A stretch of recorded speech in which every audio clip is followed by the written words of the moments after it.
So last night I finally saw Jurassic World Dominion. It took me a few weeks, but I heard a lot of negativity going into it. Considering the responses to the recent Jurassic films, Jurassic World and the last one that came out in 2018, what was that called again? Basically like a Jurassic World haunted house thing. I did not like that movie at all. I thought that was really, really dumb. The first Jurassic World was fine. I actually had a good time with that one, even though it was basically thinly conceived and a huge leap in logic as far as them building the theme park after everything that happened in the previous three films. You would think that maybe they would actually say, whoa, whoa, whoa, what good reason do you have to build a theme park that John Hammond would want? And this one carries more or less the same problems that people have had with the previous two films.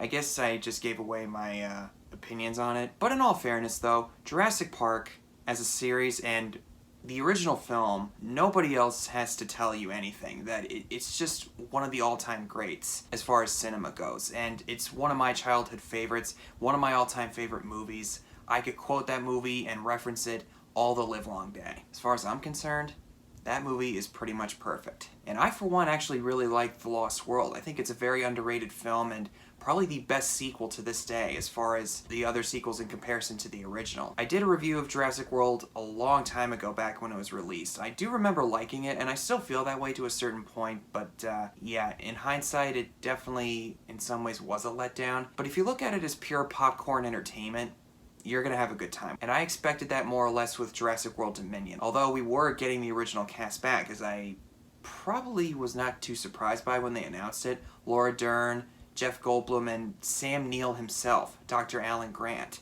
who we hadn't seen in about 20 years since Jurassic Park 3. I just wanted to see the original cast come back, dinosaurs going crazy. For all intents and purposes, I got exactly what I wanted. I didn't expect anything more or anything less. Jurassic World Dominion, I would say, is a huge, massive improvement over the predecessor that came out, the Haunted House one, but as I said, it has more or less the same problems as the recent Jurassic films. Logically speaking, anybody would say these dinosaurs need to be wiped out. As they say in the original film, how could we possibly have the slightest idea of what to expect? 65 million years difference between humankind and dinosaurs? What exactly do they think is going to happen here? And the way the film concludes with that adds even more questions in my mind. If you hadn't seen the spoiler warning, we are going to go into some details here, not everything. I can't really talk about this movie without going into the plot, so there's your warning, I suppose. And I don't want to sound like I'm coming off as mean-spirited or negative about this movie. I don't think that this is a train wreck, as a lot of people have said. This is a Jurassic Park movie. It shouldn't be just fun popcorn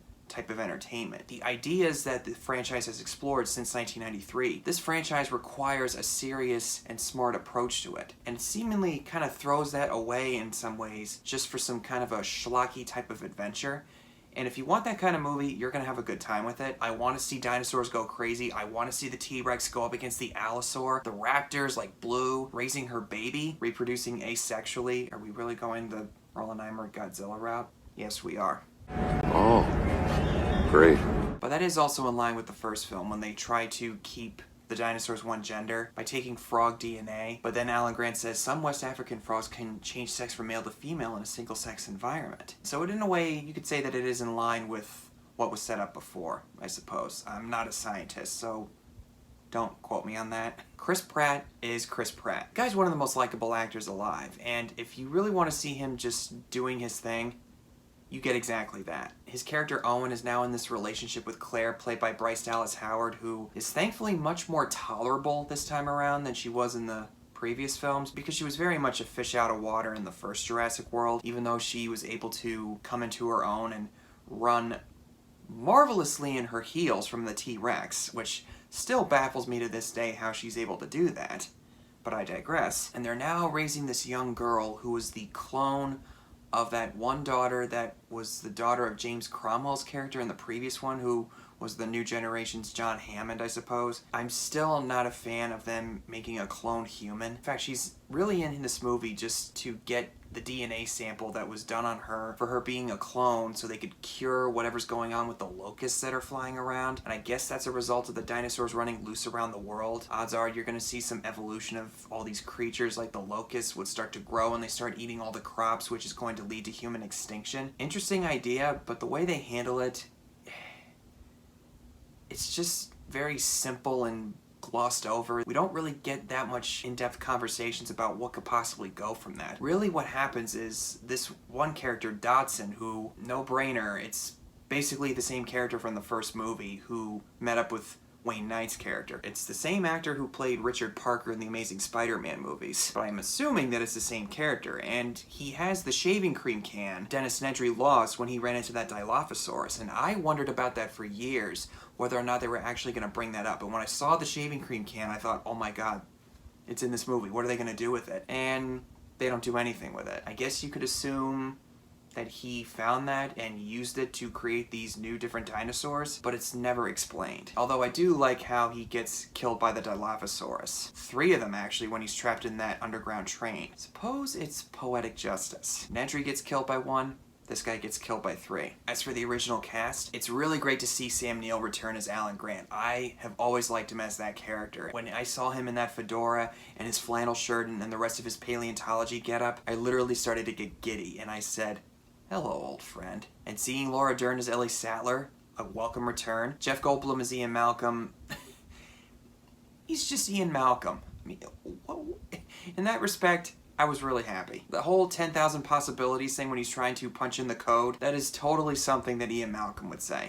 Well, there it is. And when the T-Rex comes in, without hesitation, he says, nobody move. After years of experience, he doesn't have to prepare anybody with any context. He knows what he's talking about. From an action standpoint, this movie did wonders for me. The motorcycle chase in Malta, I suppose they're different types of raptors, I don't know the names, all being controlled by that military contractor. Like Jurassic Park melded in with James Bond and Mission Impossible. How many times have we seen car chases or motorcycle chases in a street area like that, where it's very ancient and rustic and very historic? And seeing certain types of carnivores running around, killing people, I mean, that should be pretty obvious as to why you shouldn't let the dinosaurs run loose around the world. That's the problem that I had with the last movie, but we're getting off track here. I like seeing the T-Rex going up against the Allosaur and that one other dinosaur, I don't know the name of it, where it's got these 3 sharp-nailed claws, just goes like, whoosh.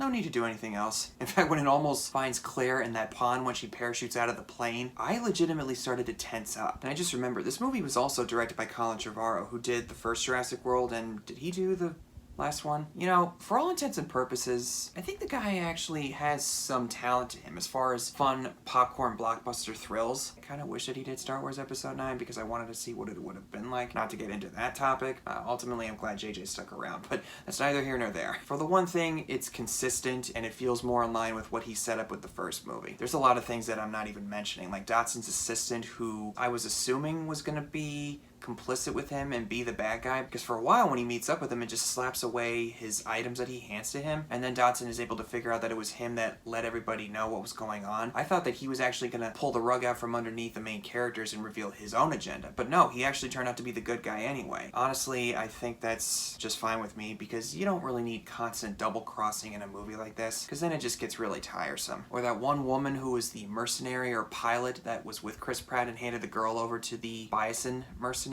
She was kind of cool and kind of fun, even though there's not really much to her as a character overall. And you could say the same thing about every other character in this movie. It's very thinly written. If you know that going in and you expect nothing less from this movie, kick back and see dinosaurs go crazy, which is what I was expecting, you're gonna have a good time. But if you expect more from it, you're gonna be let down. As for the film's conclusion, where somehow the dinosaurs are able to adapt with everyday life and everyday animal life, and they're able to somehow coexist with humans, and the dinosaurs in that compound are going to be contained in a sanctuary. I mean, did you guys not learn your lesson last time? Eventually they're going to try to claw their way out of there. And how exactly do the Mosasaurus coexist with humpback whales? I mean, wouldn't they just want to eat them and remove them from the food chain and take over? Because that's what I would expect dinosaurs to do. Talk about this in the news broadcast earlier in the movie. This movie doesn't even address it at all. It just brushes over and said, oh no, everything's okay.